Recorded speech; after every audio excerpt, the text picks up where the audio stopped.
All right, let's get through this blood flow through the heart. Now remember, for your labeling for the exam, it's going to follow the same pathway. Yes, I know this looks like a lot, but you're going to eventually learn it, and we're going to go through this step by step. So you do have this version, but I make cartoons, simplify stuff. So we're going to go through piece by piece on our, for our heart, and I just kind of simplified the anatomy a little bit too. So it's not like these weird shapes you got to figure out. Okay, so here's our labeling for all our pieces and parts, just so as you're going over it, you know exactly what pieces you are talking about. I will have them also labeled in the next few sections. Okay, so first I'm just going to talk about our movement of the blood through the heart. It's caused by our cardiac muscles, so it has to contract. So when your heart contracts, the top two chambers, our atria, they contract together. And it's on our little gray box here as you're going through it. It's also labeled. So we have one here, talking about our ventricles, two there. And so everything is color-coded and numbered, layered here. So back to 1 for our atria, back to 2 for the ventricles. Number 4, semilunar valves. So all of that is labeled so you do know where stuff is. Okay, let's start again. So atria, they contract together. Ventricles, when they contract together. And so they do this kind of back and forth, pushing blood down to the bottom chambers pushing the blood out to either the lungs or to the rest of the body. So they're going to be using those valves. So we have our AV valves, the green. Those are going to keep blood into the lower chambers. So they come from our atria, pass those valves, get into our lower chambers. Then when the lower chambers, our ventricles, when they contract, pushes the blood out to these major arteries, these semilunar valves that keeps the blood out here and not going back into our ventricles. Okay, so in general, we start off with our blood in our right atria to our right ventricle to the lungs, coming back into the lungs, into our left atria, going to our left ventricle, and then out our aorta to go to the rest of the body. Okay, so we're going to focus on 6 locations. So I just described that, but that's okay. So first, right atrium. Number 2, right ventricle. 3, we're going to the lungs. Number 4, our left atrium. Number 5, our left ventricle, and then 6 going out towards the body. So there's your general locations of where stuff is going. Now, yes, you have to know the major blood vessels and your valves and what other stuff is happening, but we're going to do this piece by piece. So how do we get to our different 6 locations? So let's start here. Number 1, the superior and inferior vena cava go to the right atrium. Then we're going to, number 2, pass through the right AV valve to the right ventricle. The right ventricle will then contract, pushing the blood through the right and left pulmonary trunk to go to the pulmonary arteries to the lungs. And then we return using our pulmonary veins to our left atrium. We'll go through our left AV valve to our left ventricle. And then from the left ventricle out using the aorta to the body. Next. Okay, so now we're going to get into details. What muscle is contracting, who's doing what. Okay, so stop number 1 to the right atrium. So location 1 of our 6. So in here, we get our oxygen poor blood. So our blood that is circulated around the body. It's coming in through our 1, superior vena cava, 2, inferior vena cava into our right atrium. Location number 2, going to the right ventricle. So both our atriums are going to contract at the same time. So our blood from our right atrium is going to pass through our right atrioventricular valve, so right AV valve, also called our tricuspid, passing through that valve into the right ventricle.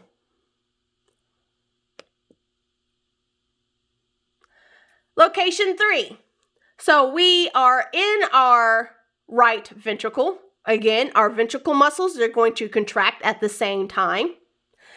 So in our right ventricle, again, this is oxygen poor blood. It's going to send it through our ventricular muscle contracts. It also causes our papillary muscles to contract. So we'll talk about that in a little bit.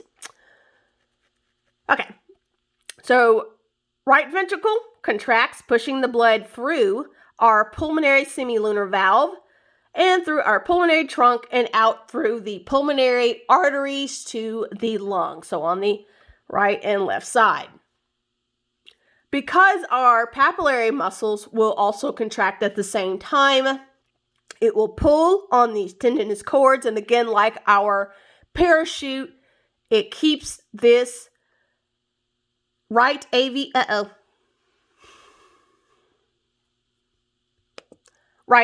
valve, keeps it closed, and that prevents the blood from going back into our right AV valve, keeps it flowing in toward the lungs.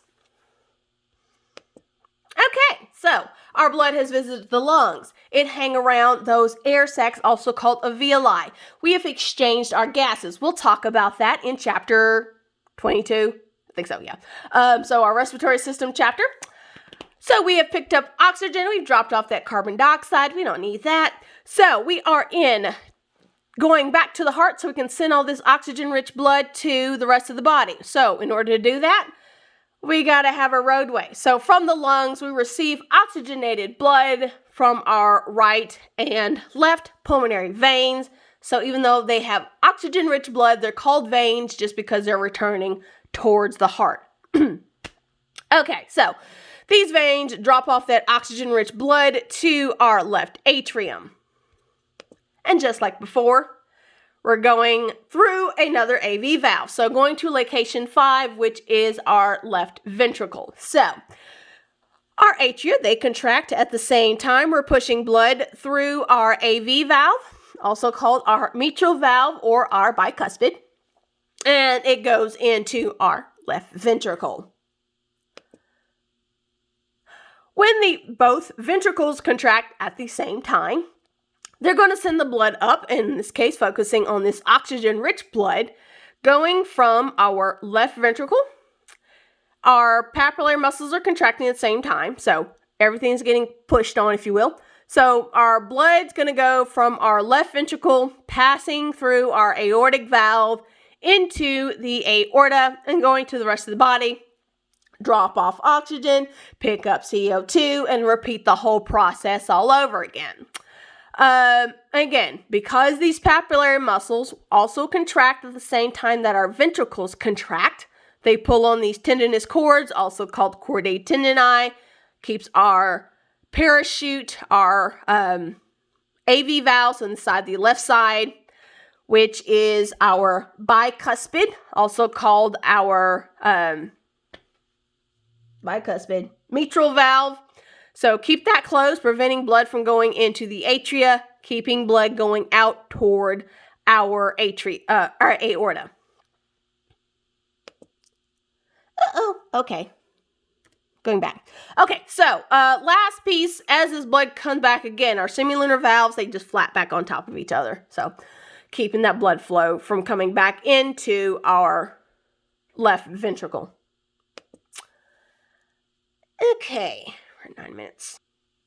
So when our left ventricle contracts with the right one, pushing blood flow out of the aorta, some of that blood needs to go to the heart.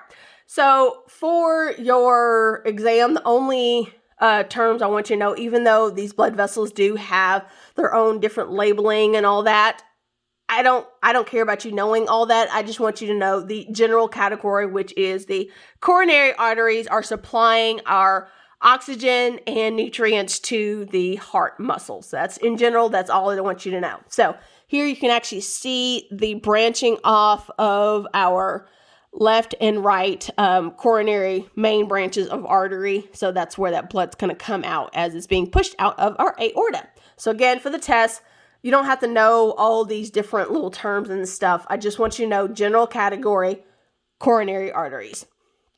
Okay, so again, there's more of them. This just keeps it labeled, showing where they are. Depending on, you might have to need this for nursing. I'm not sure. I'll have to ask. But some programs might actually have you, but you have other stuff that I find is more important to learn than those little, all those different artery names, just for artery and vein names for your heart. Okay, so just like with your aortic valve and pulmonary semilunar valve, you do have some valves that help control the blood flow as they're going out, because you obviously, these are a lot smaller blood vessels than your aorta. So they operate at different times. So when your heart contracts, it actually cuts off the blood flow, because when it's at full contraction, it actually has a lot of pressure behind it. And again, those are small blood vessels. You don't need that much power yet. So when it comes to the heart, yes, the atria contract. We don't really care. They're going to do their job technically, depending on the position of the patient. Gravity can do its job. So when we say, dealing with our muscle contraction, we really focus on the ventricles, because those are the important ones. Okay, so here we have what's called ventricular systole. So that means your ventricles are in contraction. Later, or just sometimes you'll just hear it referred to as systole. It's focusing on the ventricles. Again, we don't really care too much about what the atria do. So during this time, again, contraction, a lot of pressure from that blood being pushed out. And so we have the valves. They're going to cover up those coronary arteries and keep blood, all this powerful pressurized blood, from pushing out into those blood vessels. So it keeps them closed. And then they'll close back down. And as some of that blood kind of flows back downwards into our aorta, those valves that kept these closed during our ventricular diastole, so like something's dilated, the muscles relax, it actually allows for the blood to flow out, because now that you don't have this big push from your ventricles, you don't have all that blood pressure. So a lot safer for those smaller blood vessels.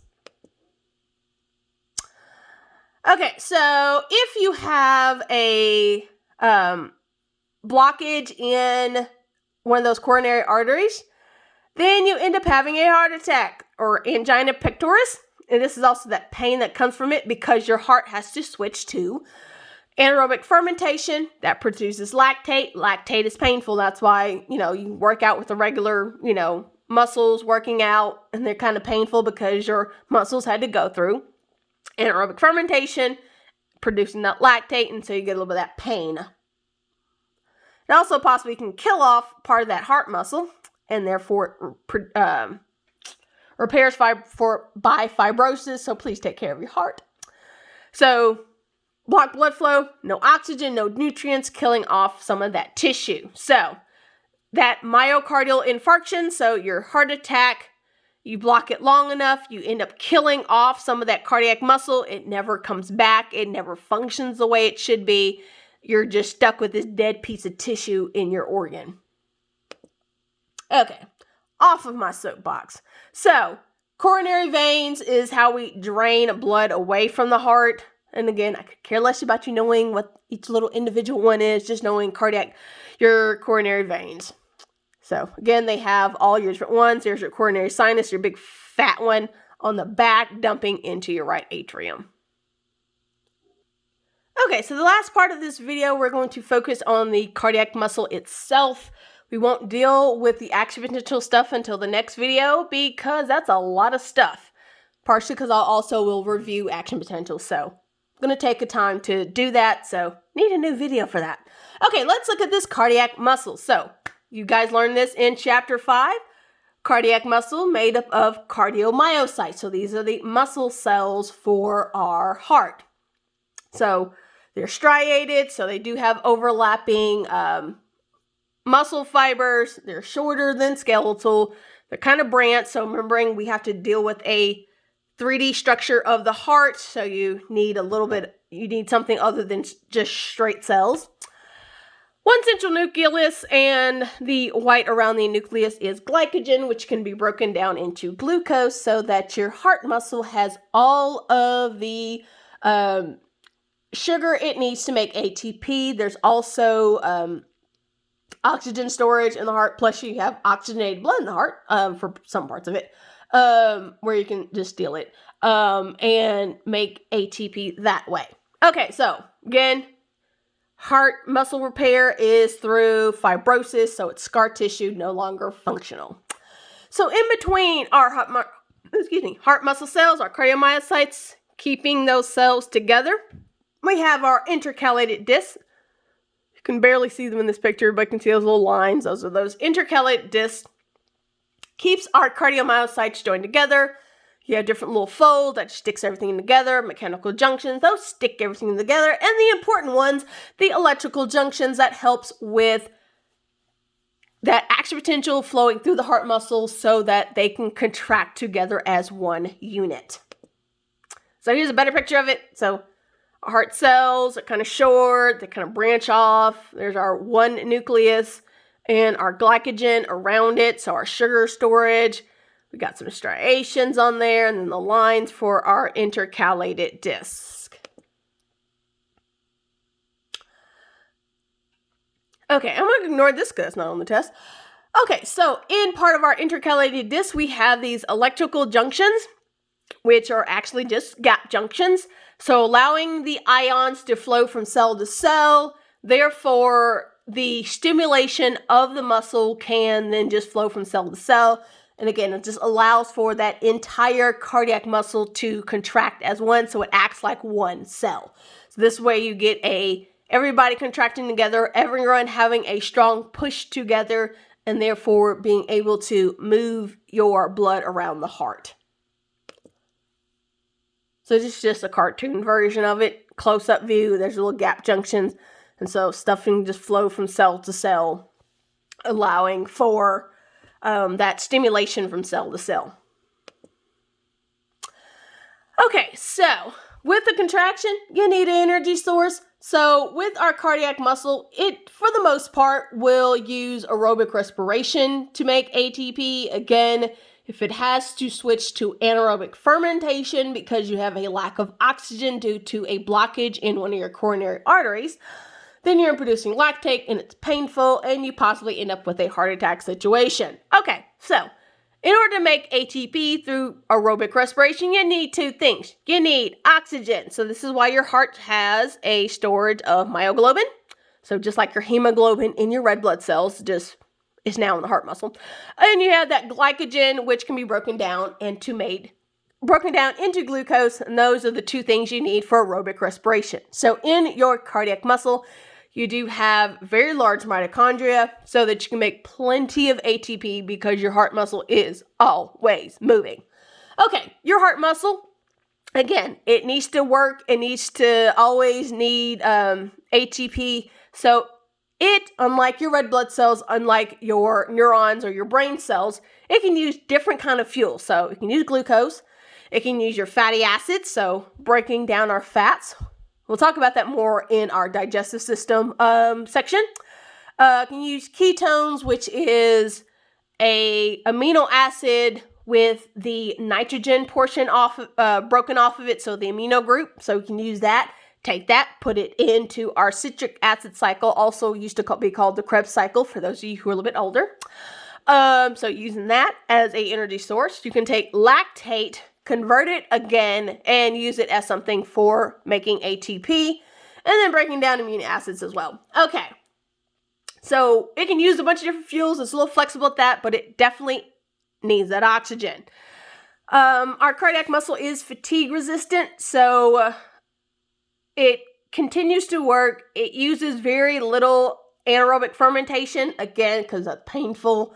And usually because your heart rate and your breathing rate are connected to each other. So if your heart has to start pumping faster for whatever reason, your breathing rate increases. So that's making sure that oxygen that heart needs now, because it needs to make more ATP because it's doing all this contraction, is making sure that it's going to get this.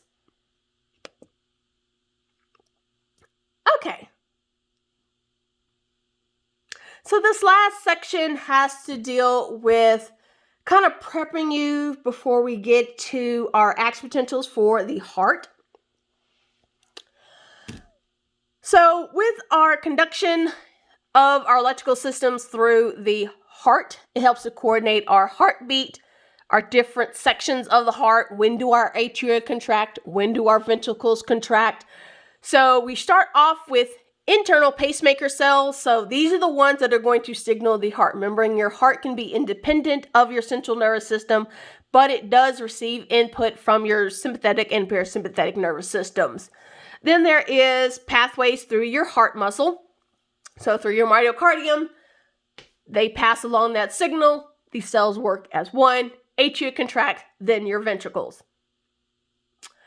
So our heart beats in a rhythm, and it starts off at the SA node. So there are a specialized group of cardiomyocytes, so specialized muscle heart cells, and they are also called our pacemaker cells. So with them, they have a leaky sodium channel, which allows sodium into the cell with a gradual depolarization, and that helps to trigger that action potential at a fairly constant rate. Now, again, your heart rate can be adjusted by your sympathetic and parasympathetic nervous systems, but your pacemaker will always be triggering your heart.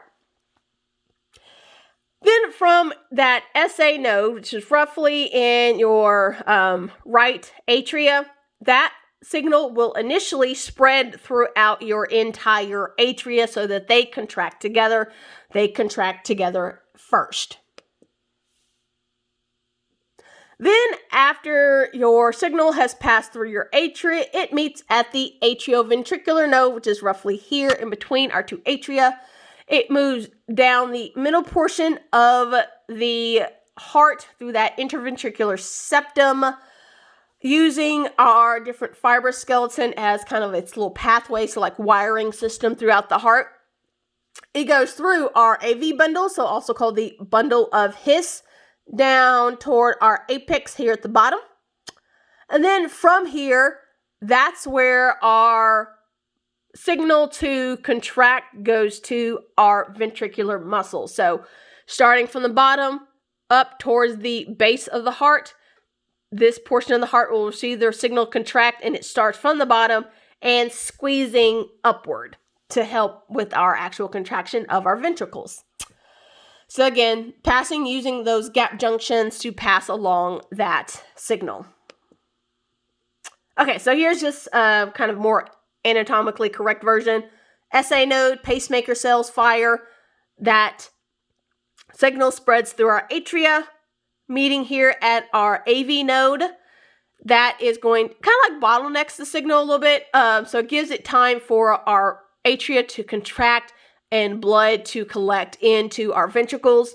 So the signal then passes down our AV bundle or bundle of His, down toward our apex, and then from there toward our ventricular and papillary muscles, eventually then causing them to contract from the bottom. So squeezing upward toward the top, toward our pulmonary trunk and aorta.